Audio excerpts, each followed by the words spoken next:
Менә шушындай соңгы арада актуаль булган мәсьәләләр, тәрбия мәсьәләләре, балаларыбызга төрле яктан да тәрбия бирү чаралары, белем бирү учреждениеләре аша күп эшләнә.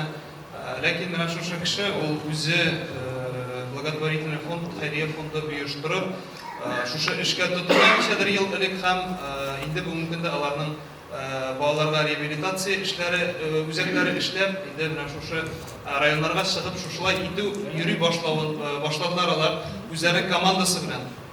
Здесь собралась существенная команда больших специалистов. Сегодня в районе всей команды они у нас работают, во-первых, по детям. Сейчас в центральной районной больнице в данный момент с 10 утра до вечера будут работать около 6-8 врачей-специалистов, согласно списку. 66 приемов будет по детям, которым необходима реабилитация.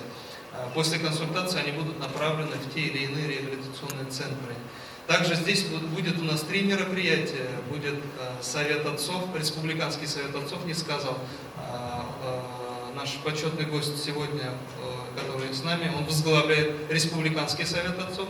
Собственно, мы постарались собрать отцов из многодетных семей, отцов, которые воспитывают детей-инвалидов, отцы, которые могут быть сами с ограниченными возможностями здоровья. Постарались пригласить и главы наших сельских поселений, тоже многие из них почти все являются отцами. Тоже актуальная тема, постараемся войти в этот процесс через процесс воспитания через отцовство.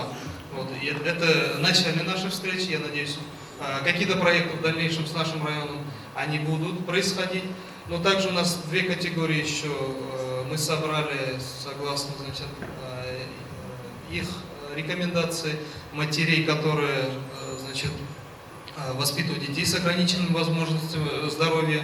Вы знаете, насколько это тяжело, и, собственно, будет в отдельной соседней аудитории, значит, с вами будет работать у нас Лилия Фаридовна. Она вот здесь вот с нами, тоже предоставим ей слово. И будут у нас еще, значит, родители приемных и опекунских семей. С ними тоже будет работать у нас Владимир Михайлович, он тоже с нами. И они не обижаются, потому что я знаю, что чувствуют они, потому что я это тоже все ежедневно переживаю много раз. Значит, мы создали клуб в 2019 году, в 2020 году, в 2019 году я попал в благотворительный фонд «Арифметика добра», я прошел обучение, я являюсь ведущим ресурсной групп сопровождения в формате равный равному. То есть у нас такой проект есть. И я думаю, что мы запустим еще онлайн такой проект, буквально вот посмотрим, то есть может быть даже с лета, то есть поделимся опытом, потому что вчера был прямой эфир на Медио ТЭС, есть такой радио, да, то есть социальной поддержки, и вот там в прямом эфире мы как раз, я присутствовал на второй передаче по приемной семье. То есть это все через Zoom, и там как раз рассказывалось, то есть насколько хорошо получается еще онлайн работать, то есть, возможно, тоже такой в Татарстане запустим.